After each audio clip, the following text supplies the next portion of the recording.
Here we have this rig contraption setup, and to be honest, it's actually not that complicated. We're using 2 C-stands. So we have 1 C-stand over here, and we have 1 C-stand over here.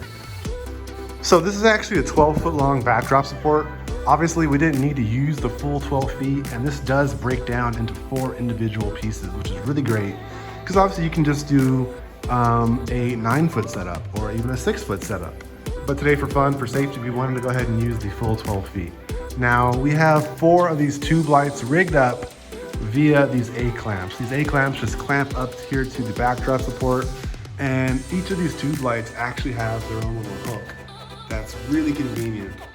And literally, I just hooked it onto the A-clamp, and it just dangles here, you know, and that's really cool. If you wanted to, you could easily have a model or your talent kind of come in between these lights here for some really cool moments that you want to capture. Cool thing about this guy is that literally we can just undo this bongo tie, hand hold this light as we're shooting, and literally just relight as we're shooting, just for those different moments there to save time.